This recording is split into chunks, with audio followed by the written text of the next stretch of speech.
everybody. I'm Henry Cronqvist, and I'm the Dean of the Argyros College of Business and Economics at Chapman University in Southern California. And today we're super excited to be able to talk to Jason Pan, a class of 2018. He majored in international business at Chapman, and he also has a minor from our Dodge College. And that minor was in PR and advertising. And he has a role as manager at Netflix. Hi, everyone. My name is Tori Nguyen. I'm the class of 2026 for the Argyros College of Business and Economics program. I'm so excited that Jason is here with us today. He is an alum from Chapman Business School. And so let's talk about the first question and what it recommends. So my question to you is, what would you recommend for students positioning themselves at Chapman? Organizations, things that we should be involved in? Well, first, thank you for having me on the podcast. Really excited to talk to you guys. And, my advice to your question would be, the first thing is just to really put yourself out there and be vulnerable, to feel uncomfortable. And try as many clubs, organizations, and classes as you can.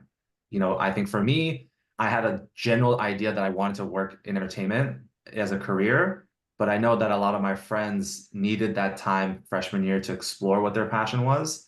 Or even in my case, where I knew the direction I wanted to go, that first year was really key for me to become really specific of what field of entertainment did I want to pursue as a career. So Jason, a lot of our students, they want to break into to Hollywood on the business side. And so what would be your advice for how to do that? And are there some specific roles, entry-level roles, that they should be looking for? Yeah.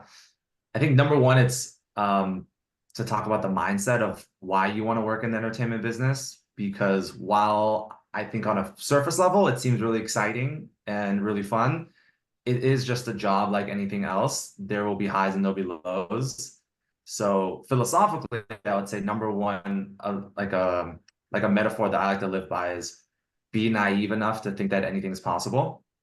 Because as you're starting out in your career, in your college education, the goals you want to achieve are going to feel huge and lofty and intimidating. So don't let that deter you. And specifically for entertainment, my advice that I got was to start at a talent agency or a management company and to start in the mailroom. Because if you start at one of those companies, they're kind of like the heartbeat of the industry. All information flows through there. All the deal making flows through there. All the greatest storytellers and talent go through there. So if you can position yourself in that ecosystem, you can, number one, learn who all the main players in the business are, but two, get that experience in a way where it's okay to fail still. That's a really, really great answer. I would probably say your blood, sweat, and tears are put into the industry of where you are today, which leads us to our next question about how did you find your passion? Is it through your core values of foundations within family? Did you think it was internships, extracurriculars, and so on? For me, it was family. I was born in Chicago. My mom and dad are both immigrants from Shanghai. So when they moved to America when I was young, we didn't have a lot of money. And, if you're from Chicago or somewhere cold, you know that the winters are brutal. And for me and my dad, the way we would bond and have fun during the winters was to go to the movies. And it was during those early years of my life where I realized that, one, I loved the power of storytelling. It was able to give me that escapism feeling of a problem I had at school, a problem my family had, a problem my parents had. And two, it was this like universal way for me and my dad to come together, because from his generation, men don't really talk about their feelings a lot. But after a movie, we could talk about the characters and the emotions of that film as if it was our own emotions. And it was great seeing that certain movies transcended language for him. He was still learning English, but there's that special visual aspect of storytelling that I realized has a lot of power and kind of inspired me to want to work on things that could give other people that feeling of joy that I had. That's a beautiful story, Jason, about how you bonded with your dad and then at the same time developed an interest for the entertainment, film and movie industry. Wow. Now, so without going into any specific details of what you do, but what does a typical day look like when you work at Netflix as a manager, or even as a more junior person where you were before? What is a day like? Yeah. So first I'll say I'm a manager at Netflix on the original series content team. So my job is a little bit creative, a little bit business. It's a bit of a hybrid. And the beauty of what I like about it is that every day is unique. Every project is unique and every project needs a different thing on a different day. But I would say, generally speaking, it's about working with, we call them cross-functional partners in the finance team, in the production team, in the post-production team, in business affairs, with your own team, and identifying whatever challenges the project is facing that day, and then how do we, overcome it. So it can be something about budget, it can be something about creative, it can be something about marketing. So it's really just case by case. And that's why for me, it's exciting because I wake up every day almost feeling like a little bit of an entrepreneur myself within a larger ecosystem of the team of Netflix. I love that answer. It's so heartfelt, but also I'm sure a lot of Argyros students are jealous of where you are today and want to get there because a lot of business students come with such innovation and passion plus Yeah. leadership. And so just because we heard about all the good things about your day, what about the biggest challenges that come with the industry that you're in? You don't have Mhm. to speak specifically, but you can always tell us something that is hard to do or keep a work-life balance. Yeah. Man, I think throughout my career, what I struggle with the most in my work-life balance and my job has changed at every level that I've been at. I would say when you're first starting, your biggest challenge is your EQ, because so much of why entertainment is amazing is because it's fueled by storytelling and fueled by passion. And you don't need to be the director, the writer, the actor to feel that passionate about a project. You can be on the business side of it. You can be an agent, you can be a manager and still be that invested in the project. But when you're first starting, it's hard to disassociate yourself from your work sometimes. So the highs feel like you're soaring, and then the lows are emotionally crushing. So it's how do you find that balance within yourself to know that I love my work, I'm passionate about my work, but my work is not who I am. So that's the early phase of my career. And then I'll be honest, during the middle phase, there you hit this road of imposter syndrome. Do I know what I'm doing? Am I good enough? And then you have to sort through that. And hopefully you have a great boss and a great mentor and a great team that can take you along that journey and let you make mistakes, knowing that you can try again, or knowing that if you make a mistake, own up to it. And then now where I'm at in my career is just taking all the lessons I've learned throughout the years so far and applying them and making sure that I'm really intentional in the decisions I'm making for projects so that I don't make the same error that I've made in the past. Can make a whole Very group of fair. new mistakes. Very fair points, Jason. So, I think that's something to reflect upon for sure.